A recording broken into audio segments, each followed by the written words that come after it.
O dia em que meu cajado dividiu o Mar Vermelho. Meu nome é Noé, filho de Lameque, descendente de Sete, filho de Adão. Tenho vivido por 600 anos e presenciado mais do que a maioria dos homens jamais verá em suas breves vidas. O mundo que conheci em minha juventude não existe mais. Foi engolido pelas águas há muito tempo, assim como foram engolidos os homens que caminhavam sobre a terra naqueles dias. Muitos conhecem minha história com a arca, como o Senhor me escolheu para preservar a vida durante o grande dilúvio. Mas poucos sabem que minha jornada não terminou quando as águas baixaram e soltei a pomba pela última vez. Não, aquilo foi apenas o começo de uma missão muito maior que o Eterno havia designado para mim. O dilúvio ficou para trás há quase 100 anos. Já não sou o mesmo homem que construiu a arca sob o escárnio de seus vizinhos. Minha barba, antes negra como as penas do corvo, agora é branca como neve das montanhas. Minhas mãos, que outrora cortavam cedros com facilidade, agora tremem ao segurar uma taça de vinho. Mas minha memória continua clara como as águas do paraíso. Foi numa noite como tantas outras que tudo mudou. O acampamento estava silencioso. Apenas o ocasional mugido de um boi ou o choro distante de uma criança perturbava a quietude. Eu estava deitado em minha tenda, ao lado de minha fiel esposa, que depois de todos esses séculos continuava sendo minha companheira e confidente. O sono não vinha facilmente naquela noite. Meus pensamentos vagavam pelo passado, relembrando o mundo antes do dilúvio, um mundo de beleza extraordinária, mas corrompido por uma maldade igualmente extraordinária. Lembrava-me dos dias e noites intermináveis dentro da arca, o balanço constante sobre as águas, os sons dos animais ecoando na escuridão. Recordava-me do momento em que a arca finalmente repousou sobre o Monte Ararat e da indescritível emoção que senti ao pisar em terra seca novamente. Foi então que ouvi a voz. A mesma voz que há tanto tempo havia me ordenado construir a arca. Noé, meu servo fiel. Sentei-me sobressaltado, o coração acelerado. Ao meu lado, minha esposa dormia profundamente, alheia à presença divina que preenchia nossa humilde morada. Estou aqui, Senhor, respondi em um sussurro, temendo acordá-la. Sua missão ainda não está concluída, continuou a voz suave como brisa, mas poderosa como trovão. O mundo que você ajudou a preservar está mais uma vez se afastando de meus caminhos. Os homens começam a esquecer as lições do dilúvio, voltando aos mesmos pecados que uma vez provocaram minha ira. Baixei a cabeça, entristecido pela fraqueza humana, pela facilidade com que esquecemos as mais duras lições. O que desejas que eu faça, Senhor? Sou apenas um velho cujos dias na terra estão chegando ao fim. Sua jornada terrena ainda não terminou, Noé. Preciso que guie meu povo uma vez mais. Leve-os para longe deste lugar, para a terra que prometi a seus antepassados, onde poderão começar de novo seguindo meus preceitos. Mas, Senhor, questionei, como posso guiar alguém? Mal consigo caminhar sem a ajuda de um bastão. E para onde devo ir? Não conheço essa terra da qual falas. Não tema, meu servo. Da mesma forma que o guiei durante o dilúvio, o guiarei agora. Quanto à sua idade, isso não será um obstáculo para o que deve ser feito. A presença divina parecia preencher toda a tenda agora, uma luz suave iluminando o espaço, mesmo sem nenhuma lâmpada acesa. Amanhã, ao despertar, encontrará um presente meu na entrada de sua tenda. Este será o sinal de que não sonhou, e também um instrumento pelo qual realizará minha vontade. E assim, tão repentinamente quanto havia começado, a presença divina se foi, deixando-me sozinho com meus pensamentos agitados. Deitei-me novamente, certo de que não conseguiria dormir depois daquele encontro sobrenatural. No entanto, para minha surpresa, caí em um sono profundo e tranquilo, sem sonhos. O cajado sagrado, o sol, mal havia começado a despontar no horizonte quando abri os olhos, sentindo-me estranhamente revigorado. Por um momento, pensei que o encontro noturno havia sido apenas um sonho vívido, mas algo dentro de mim, uma certeza inexplicável, me dizia que fora real. Levantei-me com cuidado para não acordar minha esposa e saí da tenda. O acampamento ainda dormia, com exceção de alguns pastores que já conduziam seus rebanhos para os pastos. O ar estava fresco, com aquela doçura particular das manhãs de primavera. Foi então que o vi, exatamente como a voz havia prometido. Um cajado, fincado verticalmente no solo bem em frente à minha tenda. Não era um pedaço comum de madeira como os que os pastores usavam. Este era feito de acácia, a mesma madeira que havia usado para construir a arca, polida até brilhar, sob a luz nascente do sol. Aproximei-me com reverência, notando os entalhes intrincados que cobriam toda sua extensão. Havia padrões que reconheci como representações da criação, do dilúvio, e outros que não conseguia decifrar, talvez visões de um futuro que ainda não havia chegado. Na ponta superior, incrustada na madeira, havia uma pedra de um azul tão profundo que parecia conter o próprio céu. Estendi a mão trêmula e toquei o cajado. No instante em que meus dedos fizeram contato com a madeira entalhada, uma sensação indescritível percorreu meu corpo, da ponta dos dedos até os pés. Era como se um rio de vida fluísse para dentro de mim. Minhas juntas doloridas pararam de doer. Minha visão, que havia anos se tornava cada vez mais enevoada, clareou. Meus músculos, fracos pela idade, recuperaram uma força que não sentiam há décadas. Com uma confiança que não experimentava desde minha juventude, arranquei o cajado do solo. Era surpreendentemente leve em minhas mãos, como se tivesse sido feito especialmente para mim.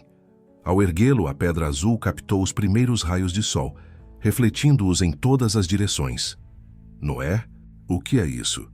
Virei-me para encontrar minha esposa parada na entrada da tenda, os olhos arregalados de espanto. Não era para menos. Eu mesmo mal podia acreditar na transformação que estava ocorrendo. É um presente do Senhor, respondi. Minha voz mais forte e clara do que havia sido em anos. E também um chamado. Nos minutos seguintes contei a ela sobre a visita noturna, sobre a missão que o Altíssimo havia me confiado. Enquanto falava, notei que outros membros da família começavam a se aproximar, atraídos pela luz incomum que emanava do cajado, e talvez pela mudança em minha voz e postura. Meus 3 filhos, Sem, Cam e Jafé, foram os primeiros a chegar, seguidos por suas esposas e alguns de seus filhos mais velhos. Formaram um semicírculo ao meu redor, os rostos exibindo uma mistura de curiosidade e apreensão. Pai, o que está acontecendo? Perguntou Sem, sempre o mais cauteloso dos 3. Porque parece diferente. Em vez de responder imediatamente, levantei o cajado, permitindo que todos o vissem claramente. A pedra azul brilhou ainda mais intensamente, como se respondesse ao crescente número de observadores. Meus filhos, comecei, sentindo as palavras fluírem com uma autoridade que não era inteiramente minha. O Senhor falou comigo na noite passada. Apesar de todos os anos que se passaram desde o dilúvio, nossa missão não está completa.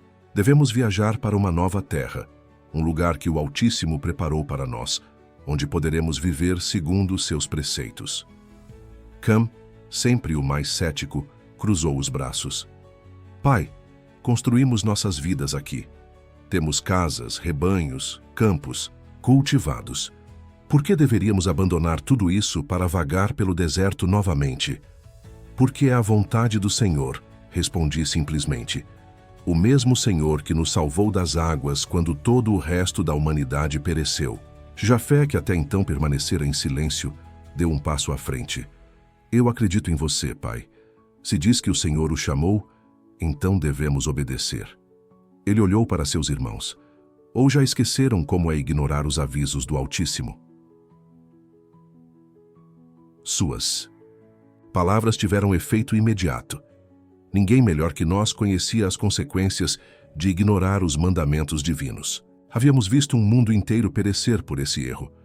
Para onde devemos ir? Perguntou Sem, seu tom agora mais respeitoso. Ergui o cajado na direção sul. Para a terra de Canaã, respondi, novamente sentindo as palavras formarem-se em minha boca sem que eu tivesse pensado nelas antes. É uma jornada longa e árdua, mas o Senhor estará conosco em cada passo do caminho. Durante o restante daquele dia, a notícia se espalhou pelo acampamento. Alguns receberam-na com fé inabalável, outros com ceticismo e muitos com medo do desconhecido. Convoquei uma reunião para aquela noite, onde poderia explicar a todos o que o Senhor havia me revelado. A fogueira central do acampamento ardia alto quando as pessoas começaram a se reunir. Famílias inteiras vieram, desde os anciãos até as crianças pequenas, todas ansiosas para ouvir o que eu tinha a dizer. Posicionei-me de modo que todos pudessem me ver claramente, o cajado sagrado em minhas mãos. Povo de Deus, comecei, minha voz se projetando mais do que seria normalmente possível. Como muitos de vocês já devem ter ouvido, o Senhor me visitou na noite passada. Ele me mostrou que nossa jornada nesta terra ainda não está completa. Devemos seguir para um novo lar, uma terra de promessas, onde poderemos viver em paz e abundância, seguindo os caminhos do Altíssimo. Uma mulher idosa ergueu-se com dificuldade. Noé, olhe para mim. Sou velha demais para uma jornada assim. Muitos de nós não sobreviveriam à travessia de terras selvagens. Ergui o cajado, e para espanto de todos, inclusive o meu, uma luz suave emanou da pedra azul, iluminando o rosto enrugado da mulher. Tubal, esposa de Magog, falei, chamando-a pelo nome.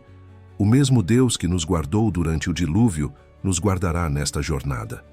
Ninguém que confiar nele será deixado para trás. Um murmúrio correu pela multidão quando a expressão de Tubal transformou-se de medo para assombro. As rugas em seu rosto pareciam menos pronunciadas à luz do cajado, e ela se ergueu um pouco mais reta, como se um peso tivesse sido momentaneamente retirado de seus ombros. Eu irei, disse ela com firmeza. Outros começaram a expressar suas preocupações. Onde encontraríamos água no deserto? Como nos defenderíamos contra tribos hostis? O que levaríamos conosco e o que deixaríamos para trás? Para cada pergunta, senti o cajado aquecer suavemente em minhas mãos, guiando minhas respostas com uma sabedoria que ultrapassava a minha própria. Ao final daquela noite, a maioria havia decidido seguir-me. Alguns poucos optaram por ficar, e não os condenei por isso. O Senhor nos dá o livre arbítrio, o poder de escolher nossos próprios caminhos, mesmo quando esses caminhos não são os que Ele desejaria para nós.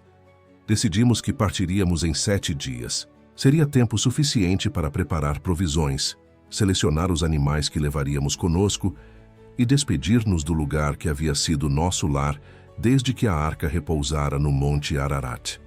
Durante aquela semana de preparativos, muitos vieram, a mim privadamente, buscando garantias ou simplesmente querendo tocar o cajado sagrado. Para aqueles que se aproximavam com fé sincera, o cajado proporcionava pequenos milagres. Dores crônicas desapareciam, feridas antigas finalmente cicatrizavam e uma paz inexplicável preenchia seus corações. Na véspera de nossa partida, retirei-me para um lugar solitário nas encostas do monte para orar. A noite estava clara, o céu estrelado como um manto de diamantes sobre o mundo. Ajoelhei-me, o cajado à minha frente, e abri meu coração ao Senhor. Estou velho, Senhor, confessei. E apesar do vigor que me concedeste através deste cajado, temo não ser o líder que teu povo precisa. Guia-me, por favor, para que eu não os leve por caminhos errados. O vento suave pareceu trazer uma resposta. Não tema, Noé. Assim como o guiei por águas desconhecidas durante o dilúvio, o guiarei por terras desconhecidas agora. Mantenha seus olhos fixos em mim e não se desviará. Com o coração mais leve, desci a montanha para me juntar à minha família na última refeição que compartilharíamos naquele lugar.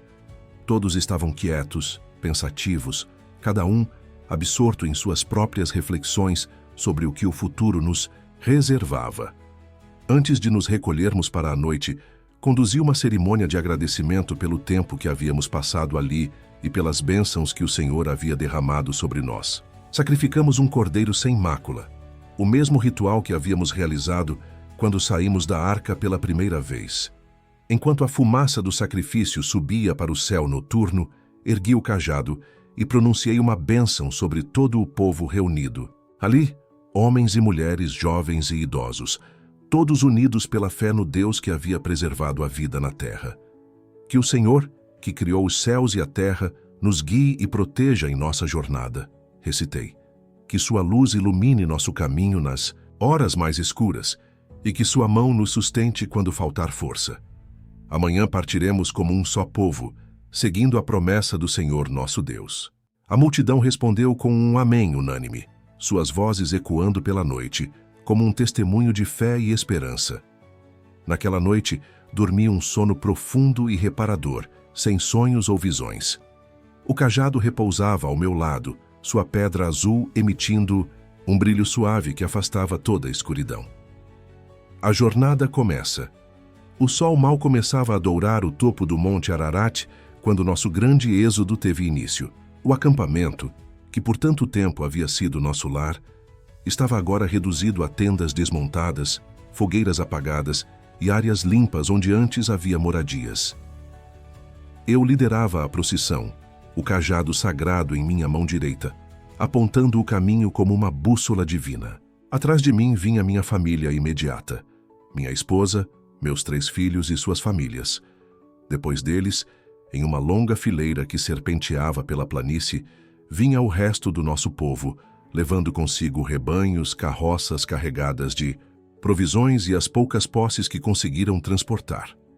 Éramos quase 3.000 almas no total, uma pequena nação em movimento. Os mais jovens caminhavam com entusiasmo, encarando a jornada como uma grande aventura.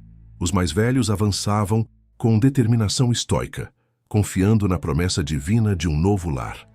À medida que o Monte Ararat diminuía atrás de nós, senti um aperto no coração. Aquela montanha havia sido nosso primeiro vislumbre de esperança, após meses nas águas turbulentas do dilúvio. Deixá-la para trás era como despedir-se de um velho amigo.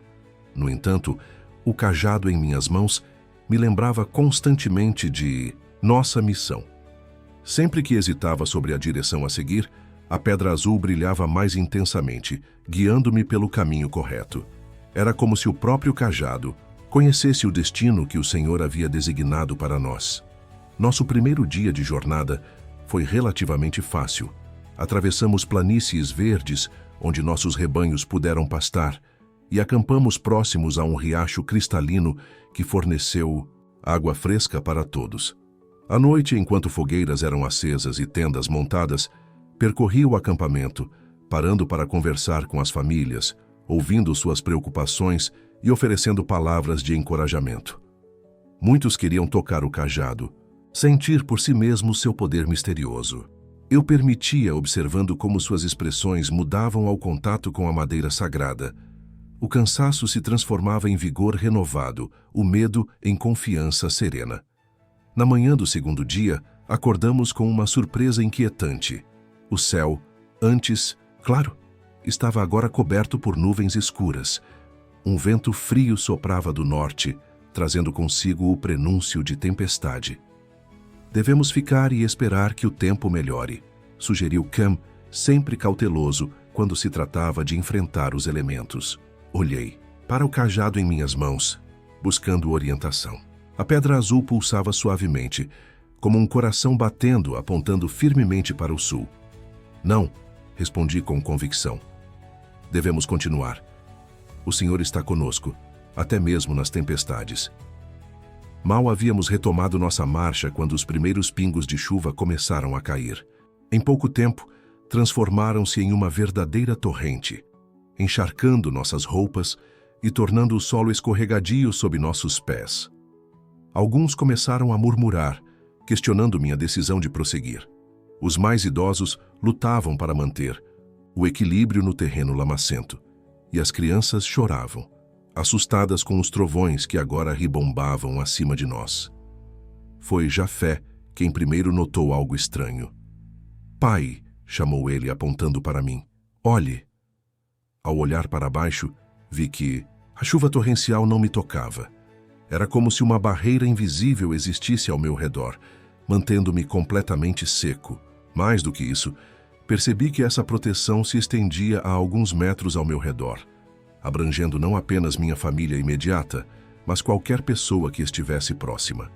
Ergui o cajado acima de minha cabeça, e para meu espanto, a pedra azul emitiu um raio de luz que penetrou as nuvens escuras. Onde esse raio tocava, a chuva parava, abrindo um caminho seco em meio à tempestade. Venham, chamei, minha voz amplificada de alguma forma, para que todos pudessem ouvir acima do rugido da tempestade. Sigam o caminho seco. Uma a uma, as famílias se apressaram para o caminho que o cajado havia criado. Era como se caminhássemos por um túnel invisível, com paredes de chuva de cada lado, mas completamente secos por dentro. Durante todo aquele dia, a tempestade continuou rugindo ao nosso redor, mas nosso povo avançou seguro e protegido pelo poder do cajado. Quando finalmente acampamos ao anoitecer, a chuva havia cessado, embora as nuvens ainda pairassem ameaçadoramente. Como fez isso, pai? Perguntou-se enquanto estávamos reunidos em torno da fogueira principal. Não fui eu, respondi honestamente. Foi o Senhor através deste cajado. Estamos apenas começando a descobrir o que ele pode fazer. Nos dias e semanas que se seguiram, enfrentamos muitos outros desafios.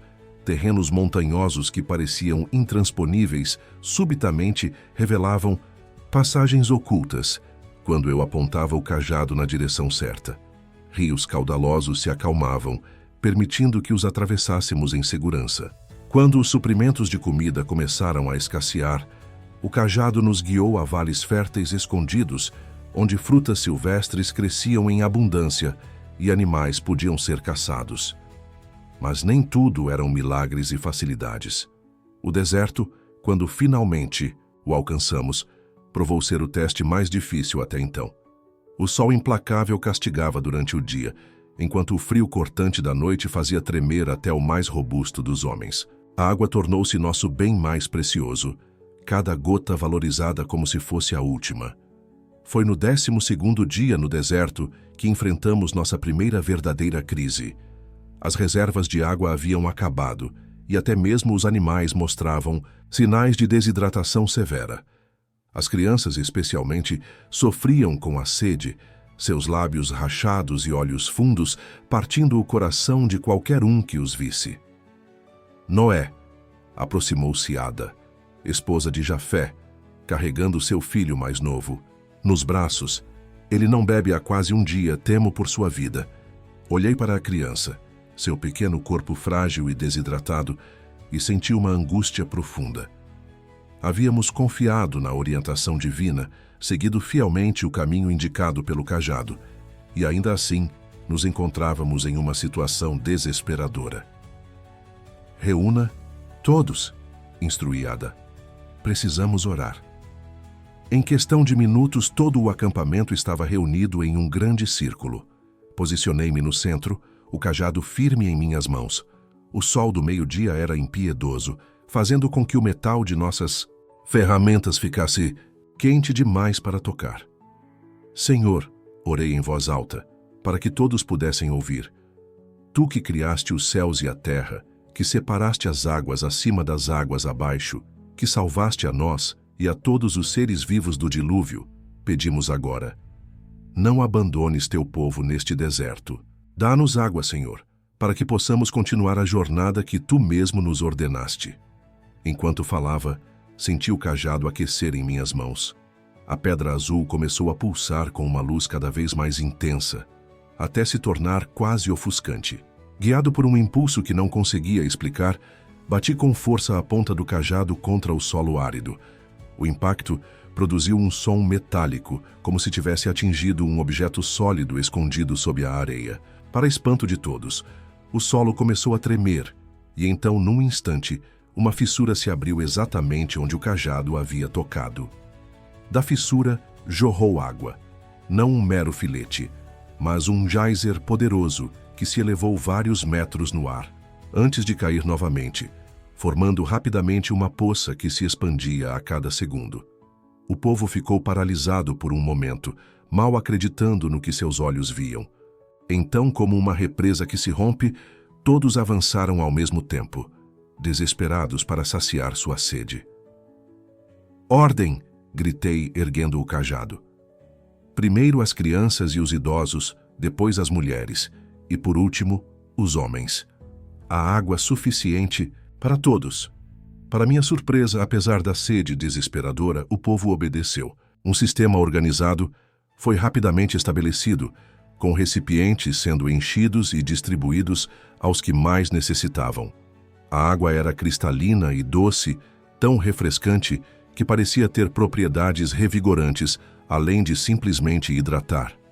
Durante os 3 dias seguintes, acampamos ao redor daquele oásis miraculoso, recuperando nossas forças e reabastecendo nossos suprimentos de água. A fonte continuou jorrando ininterruptamente, criando até mesmo um pequeno lago que proporcionou alívio para os animais e uma oportunidade de banho para nosso povo exausto. Na manhã do 4º dia, a pedra azul do cajado começou a pulsar novamente, indicando que era hora de seguir adiante. Deixamos o oásis com tristeza, mas também com renovada confiança na jornada que tínhamos pela frente. À medida que avançávamos pelo deserto, descobrimos que não estávamos sozinhos naquela vastidão aparentemente desabitada. Pequenos grupos de nômades ocasionalmente cruzavam nosso caminho, observando com espanto nossa grande caravana. Alguns fugiam ao nos ver, temendo talvez que fôssemos uma força invasora. Outros se aproximavam com cautela, curiosos sobre quem éramos e para onde íamos. Para minha surpresa, descobri que o cajado tinha outro dom. Quando o erguia em direção a esses estranhos, uma compreensão mútua se estabelecia, superando as barreiras da linguagem. Podia entender suas palavras como se fossem faladas em minha própria língua, e eles pareciam entender as minhas da mesma forma. Através desses encontros, começamos a ouvir histórias sobre a terra para onde nos dirigíamos. Canaã, diziam.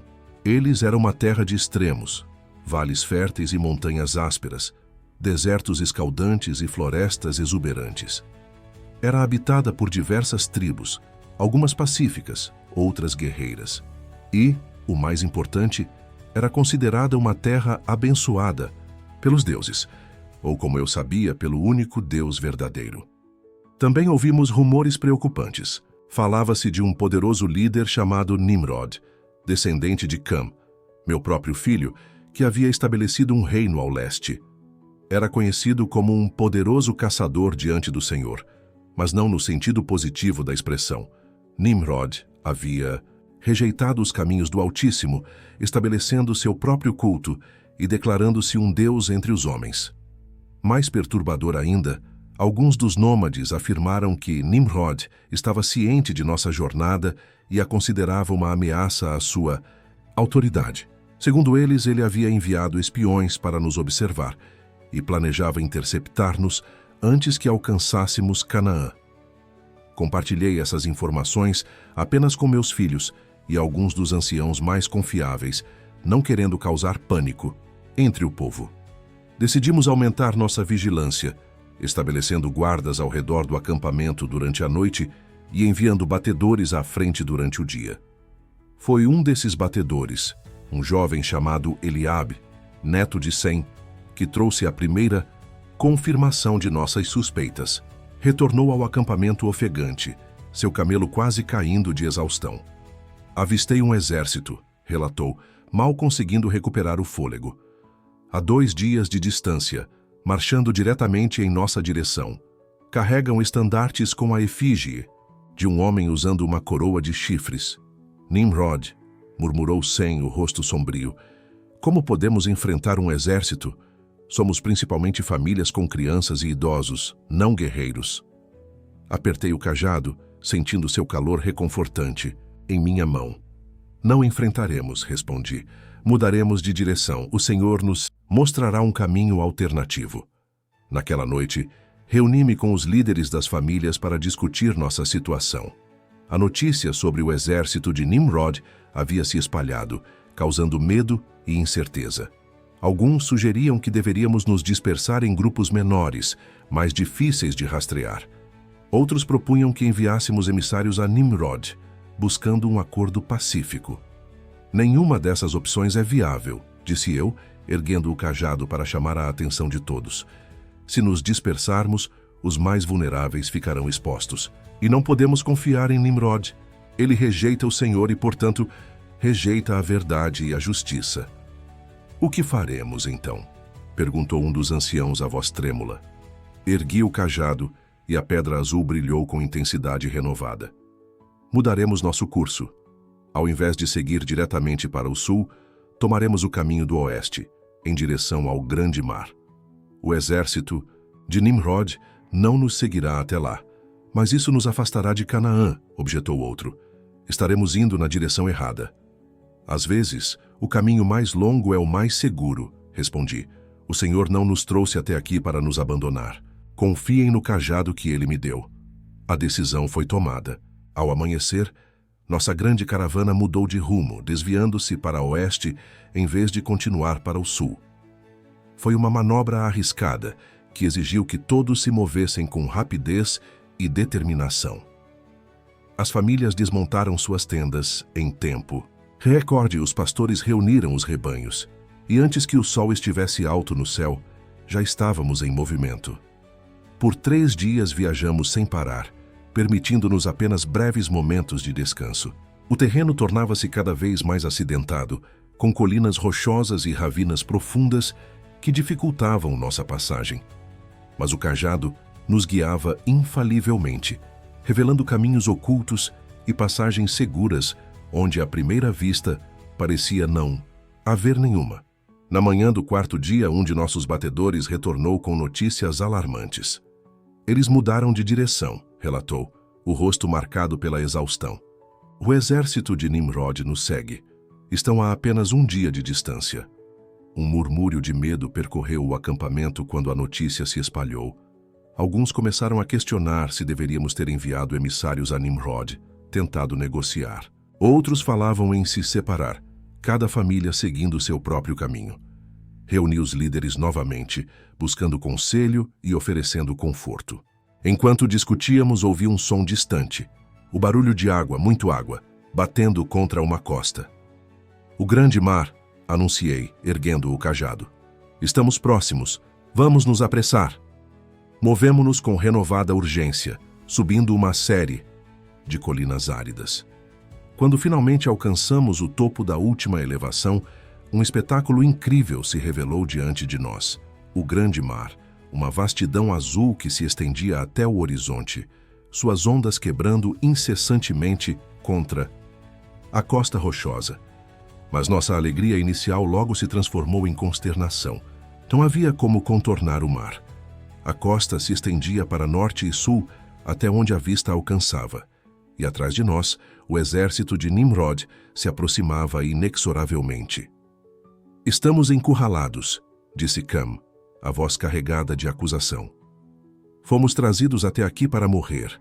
Olhei para o cajado em minhas mãos, sentindo seu calor, observando a luz que pulsava na pedra azul. Não, o Senhor não nos havia trazido até ali para morrermos. Havia um propósito em tudo isso, mesmo que eu ainda não pudesse vê-lo claramente. Acampem. À beira do mar, instruí o povo. Estabeleçam defesas onde puderem. E orem como nunca oraram antes. Enquanto o sol começava a se pôr, transformando o céu e o mar em uma sinfonia de vermelho e dourado, subi até um promontório rochoso que se projetava sobre a água. Ali, sozinho com o cajado e meus pensamentos, abri meu coração ao Senhor. Altíssimo, orei. Desde o dilúvio tenho seguido teus mandamentos e confiado em tuas promessas. Trouxe teu povo até aqui, guiado por este cajado que me deste. Agora estamos encurralados, com o mar à nossa frente e inimigos às nossas costas. Se este é o fim que planejaste para nós, que seja feita a tua vontade. Mas se há outro caminho, peço que me mostres. Enquanto orava, o vento começou a aumentar, soprando do leste com força crescente. As ondas do mar, que antes quebravam suavemente contra a costa, agora se erguiam mais alto, coroadas de espuma branca. O cajado em minhas mãos aqueceu tanto que quase não conseguia segurá-lo. A pedra azul brilhava com uma intensidade que nunca havia visto antes, emitindo um raio de luz que se projetava sobre a superfície do mar. Foi então que ouvi a voz divina, não em meus ouvidos, mas em meu coração. Erga o cajado sobre o mar. Noé, o que salvou a vida durante o dilúvio, agora abrirá um caminho seco em meio às águas. Com o coração acelerado, Ergui o cajado acima de minha cabeça, apontando-o para o mar revolto. Por um momento, nada aconteceu além do uivo do vento e do rugido das ondas. Então, lentamente, a água começou a recuar, como se estivesse sendo empurrada por mãos invisíveis. Uma faixa de terra úmida se revelou, estendendo-se da costa em direção ao horizonte. À medida que o cajado continuava erguido, mais e mais do leito marinho era exposto, formando um caminho largo o suficiente para que nosso povo pudesse passar. De cada lado do caminho, a água se erguia como muralhas líquidas, transparentes como cristal, revelando peixes e outras criaturas marinhas que nadavam, aparentemente alheios ao milagre que estava ocorrendo. Corri de volta ao acampamento, onde o povo observava o fenômeno com olhos arregalados de espanto. Alguns haviam caído, de joelhos, orando fervorosamente. Outros permaneciam paralisados, incapazes de acreditar no que estavam vendo. "É o caminho do Senhor", gritei, minha voz quase perdida no vento uivante. "Reúnam suas famílias, seus pertences e rebanhos. Devemos atravessar enquanto o caminho estiver aberto." Houve um momento de hesitação. Afinal, quem em sã consciência entraria em um caminho entre paredes de água que poderiam desabar a qualquer momento? Mas então, Sem deu um passo à frente, seguido por sua família. Jafé veio em seguida, e logo outros começaram a se mover, primeiro em pequenos grupos, depois em uma corrente contínua. Posicionei-me na entrada do caminho, o cajado ainda erguido, mantendo as águas afastadas enquanto nosso povo começava a travessia. Era um espetáculo extraordinário. Homens, mulheres, crianças e animais marchando pelo leito do mar, entre paredes de água que refletiam a luz do sol poente, criando um caleidoscópio de cores. A travessia foi lenta. Com quase 3.000 pessoas além de rebanhos e pertences, levamos horas para que todos entrassem no caminho. Eu permaneci na retaguarda, garantindo que ninguém fosse deixado para trás. Meus braços doíam pelo esforço de manter o cajado erguido, mas uma força, que não era minha, me sustentava.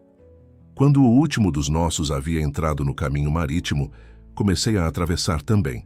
Foi então que ouvimos o som de trombetas e o retumbar de cascos de cavalos. O exército de Nimrod havia chegado ao topo das colinas e agora descia em nossa direção, seus estandartes tremulando ao vento. Apressei meus passos, mas era claro que não conseguiríamos completar a travessia antes que nos alcançassem. Alguns de nossos jovens quiseram ficar para trás, formar uma linha defensiva para dar tempo aos outros. Proibi-os, ninguém seria sacrificado, não enquanto eu tivesse o cajado do Senhor em minhas mãos. Continuem avançando, gritei para o povo à minha frente. Não olhem para trás, confiem no Senhor. Para meu horror, vi que os primeiros soldados de Nimrod haviam chegado à costa e agora contemplavam o caminho aberto no mar. Houve um momento de hesitação, mas então seu líder, um homem imponente com uma coroa de chifres que só podia ser o próprio Nimrod, deu a ordem para avançar. Os soldados entraram no caminho, suas armaduras reluzindo sob a luz avermelhada do sol poente. Diferente de nós, que avançávamos com reverência e espanto, eles marchavam com arrogância, como se não estivessem testemunhando um milagre, mas apenas explorando uma vantagem tática. A distância entre nós diminuía rapidamente. Eu podia ouvir o clique metálico de suas armaduras, o relinchar de seus cavalos, o ritmo de seus tambores de guerra. Em pouco tempo, alcançariam os mais lentos do nosso grupo, os idosos, as mães com crianças pequenas, os pastores com seus rebanhos. Foi, nesse momento crítico, que senti o cajado esquentar ainda mais em minhas mãos, quase queimando minha pele. A voz divina falou novamente em meu coração. Agora, Noé, abaixe o cajado. Hesitei por um segundo. A primeira metade do nosso povo já havia chegado à outra margem, mas muitos ainda estavam no caminho, inclusive eu mesmo. Se as águas voltassem, agora também seríamos engolidos. Mas a voz insistiu com uma autoridade que não deixava espaço para dúvidas. Confie em mim, como confiou durante o dilúvio. Abaixe o cajado. Com o coração acelerado, Abaixei o cajado, apontando-o não mais para o alto, mas para o caminho à minha frente. O efeito foi imediato e impressionante. O vento, que até então soprava do leste, mudou repentinamente de direção, vindo agora do oeste com força redobrada. As muralhas de água, que haviam permanecido milagrosamente estáveis, começaram a oscilar perigosamente. "Corram!" gritei para nosso povo, apontando o cajado para a margem distante. "Corram como nunca!" Correram antes. Homens carregaram crianças em seus ombros, jovens ajudaram os idosos, pastores conduziram seus rebanhos com urgência desesperada. E eu corria junto com eles, o cajado apontado à frente, guiando-nos para a segurança. Atrás de nós, ouvi gritos de pânico. Olhando por sobre o ombro, vi a causa. As muralhas de água haviam começado a desabar, não de uma vez, mas gradualmente, começando do ponto onde o exército de Nimrod havia entrado no caminho. Era como se uma onda gigantesca estivesse perseguindo os soldados, engolindo-os fileira por fileira. Cavalos e cavaleiros desapareciam sob as águas turbulentas. Carruagens viravam como brinquedos nas mãos de uma criança caprichosa. O próprio Nimrod, reconhecível por sua coroa de chifres, lutava para avançar contra a correnteza cada vez mais forte, mas era uma batalha perdida. Voltei minha atenção para a frente, para nosso próprio povo que ainda lutava para chegar à margem. A água estava alcançando-nos também, mas de forma diferente. Não como uma onda destrutiva, mas como uma maré que subia gradualmente, empurrando-nos para frente em vez de nos engolir. Quando meus pés finalmente tocaram a areia seca da margem oposta, voltei-me para verificar se todos haviam conseguido escapar. Para meu imenso alívio, vi que cada homem, mulher, criança e animal do nosso grupo havia atravessado em segurança. Estávamos todos encharcados e exaustos, mas vivos. Atrás de nós o Mar Vermelho, pois era assim que o chamavam devido à coloração que assumia ao pôr do sol, havia retornado ao seu estado normal. Não havia sinal do caminho que o havia dividido, nem do exército que havia tentado nos perseguir. Era como se nada tivesse acontecido, exceto pelo fato de que agora estávamos do outro lado, a salvo de nossos perseguidores. Um silêncio reverente caiu sobre nosso povo enquanto contemplávamos o que acabara de acontecer. Então, lentamente, vozes começaram a se erguer em cânticos de louvor e gratidão. Homens e mulheres dançavam, crianças riam e até os animais pareciam mais calmos, como se entendessem que o perigo havia passado. Ergui o cajado uma última vez sobre o mar, não para realizar outro milagre, mas em um gesto de agradecimento. A pedra azul brilhou suavemente, seu fulgor agora mais contido, como se também estivesse descansando após o esforço extremo. Naquela noite, acampamos próximos, à costa, ainda processando o milagre que havíamos testemunhado. O ar estava impregnado com o cheiro de sal e algas, um lembrete constante da barreira que agora nos separava de nossos perseguidores. Minha esposa se aproximou enquanto eu observava o mar agora calmo, banhado pela luz prateada da lua. Depois do dilúvio, prometi a mim mesma que nunca mais temeria a água, disse ela, entrelaçando seus dedos nos meus. Hoje aprendi que a água pode ser não apenas um instrumento de destruição, mas também de salvação. Sorri apertando sua mão. O Senhor trabalha de formas misteriosas. A mesma água que uma vez levou a vida, agora a preservou. Um pouco mais tarde, sentei-me com meus 3 filhos ao redor de uma pequena fogueira, um pouco afastada das outras. Era um momento raro de tranquilidade, uma oportunidade para reflexão após o turbilhão de eventos do dia. Pai, começou. Sem, sempre o mais filosófico dos 3. Durante o dilúvio, o Senhor usou a água para punir a maldade dos homens. Hoje, usou-a para punir apenas aqueles que nos perseguiam, poupando os inocentes. O que isso significa? Considerei sua pergunta enquanto observava as chamas dançando. Talvez signifique que o Senhor está refinando sua justiça, respondi finalmente. No dilúvio, a corrupção havia se espalhado tanto que apenas nossa família foi poupada. Agora, Há mais pessoas que buscam viver segundo seus preceitos. O Senhor está sendo mais seletivo em seu julgamento. Ou talvez, ponderou Jafé, seja um sinal de que ele nunca mais destruirá toda a humanidade, como prometeu com o arco-íris. E quanto a Nimrod? Perguntou Cam, sua voz carregada de emoção. Ele era meu descendente, meu sangue. Deveria me alegrar com sua destruição? Coloquei uma mão em seu ombro. Não, meu filho. Não devemos nos alegrar com a morte de ninguém, nem mesmo de nossos inimigos. Podemos agradecer por nossa salvação, sem celebrar a destruição deles. E lembre-se, Nimrod fez suas escolhas, rejeitou o Senhor e escolheu seu próprio caminho. Cam assentiu, embora eu pudesse ver que seu coração ainda estava pesado. Era compreensível. O vínculo de sangue é forte, mesmo quando separado por gerações. Nos dias que se seguiram, recuperamos nossas forças e reabastecemos nossos suprimentos. A terra além do mar provou ser surpreendentemente fértil, com fontes de água doce e vegetação abundante. Nossos animais engordaram e o ânimo do povo se elevou significativamente. Foi durante esse período de descanso que comecei a notar uma mudança no cajado. A pedra azul, que antes brilhava com intensidade quase ofuscante, agora emitia apenas um brilho suave. As inscrições na madeira, que haviam parecido tão vívidas quando o recebi, estavam gradualmente se desvanecendo, como se sua missão estivesse chegando ao fim. Uma noite, enquanto todos dormiam, afastei-me do acampamento, subindo até um pequeno monte que oferecia uma vista ampla da região. Sob a luz das estrelas, podia ver o mar atrás de nós e, à frente, o vasto território, que, segundo o Senhor, seria nosso novo lar.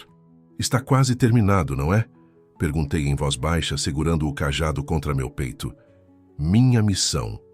Como resposta, senti uma brisa suave tocar meu rosto, trazendo consigo o familiar sussurro. Divino. Sim, Noé. Você foi o guardião das águas, primeiro mantendo-as fora da arca durante o dilúvio, agora abrindo-as para que meu povo pudesse passar. Sua jornada está quase completa. E o cajado? Perguntei. O que devo fazer com ele? O cajado deve passar para mãos mais jovens, respondeu a voz, assim como a liderança do povo. Seu tempo de descanso se aproxima, meu fiel servo. Assenti, sentindo uma mistura de alívio e melancolia. Havia carregado o peso da responsabilidade por tanto tempo. Construir a arca, manter a vida durante o dilúvio, guiar o povo através do deserto e do mar. Parte de mim ansiava pelo descanso prometido, mas outra parte temia o que viria depois. Na manhã seguinte, convoquei uma assembleia de todo o povo. Estávamos acampados em um amplo vale, verdejante, com montanhas ao longe e o mar brilhando como uma joia azul atrás de nós. Era um local perfeito para o que precisava ser feito.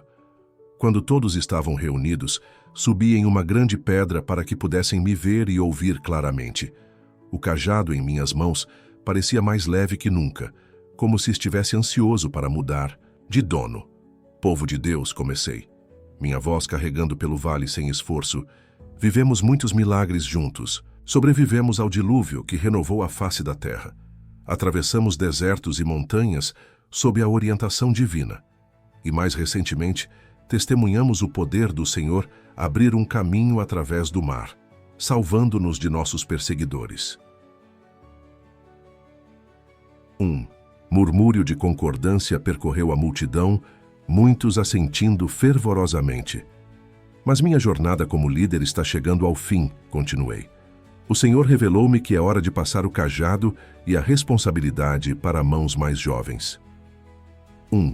Silêncio surpreso caiu sobre a assembleia. Apesar de minha idade avançada, muitos haviam assumido que eu os lideraria até o fim, como havia feito desde o dilúvio. Quem será nosso guia, então? Perguntou alguém da multidão. Quem carregará o cajado sagrado? Olhei para meus 3 filhos que estavam na primeira fileira.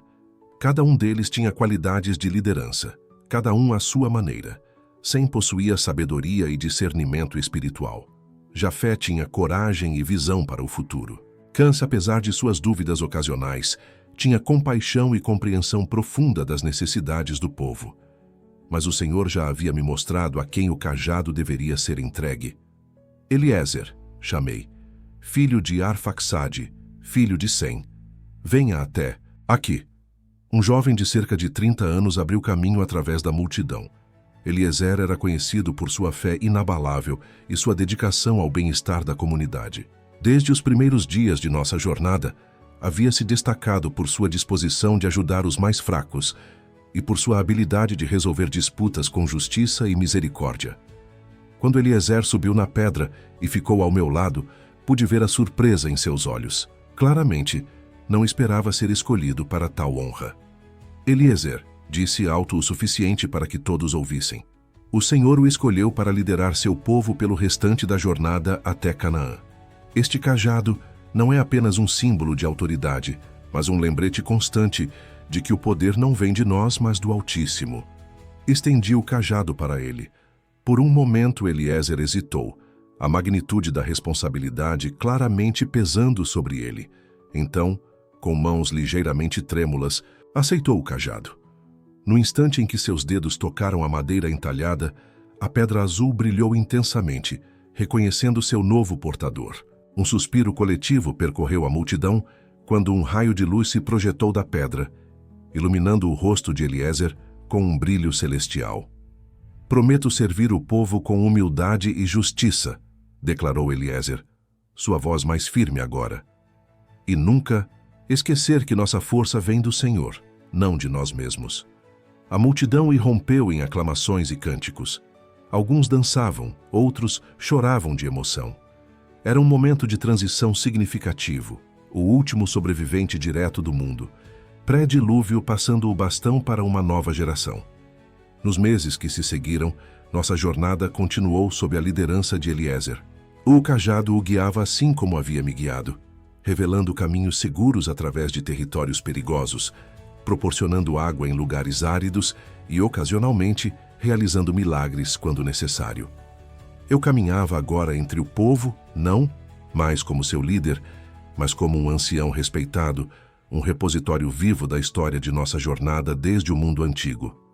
Passava meus dias contando histórias para as crianças, aconselhando os adultos que buscavam sabedoria e, simplesmente, desfrutando da beleza da criação que o Senhor havia preservado através de mim e minha família. O cajado ainda realizou muitos milagres sob a orientação de Eliezer, como quando dividiu as águas do rio Jordão para permitir nossa passagem, ou quando fez cair maná do céu durante um período de escassez de alimentos. Mas eu observava esses eventos à distância, contente por ver que o Senhor continuava a cuidar de seu povo. Finalmente, quase 2 anos após a travessia do Mar Vermelho, chegamos às terras de Canaã. Era tudo o que as histórias haviam prometido. Uma terra onde o leite e o mel fluíam com vales férteis, montanhas majestosas e florestas abundantes. Ali estabelecemos nosso novo lar, construindo cidades e cultivando a terra. As famílias cresceram, novas gerações nasceram. E a lembrança do dilúvio e da travessia do mar se transformou em histórias contadas ao redor das fogueiras. Quanto a mim, sentia que meu tempo na terra estava chegando ao fim. Havia vivido, por quase 1000 anos, testemunhado a destruição de um mundo e o nascimento de outro. Havia carregado a responsabilidade de preservar a vida durante o dilúvio e guiar o povo para uma nova terra. Agora estava pronto para descansar.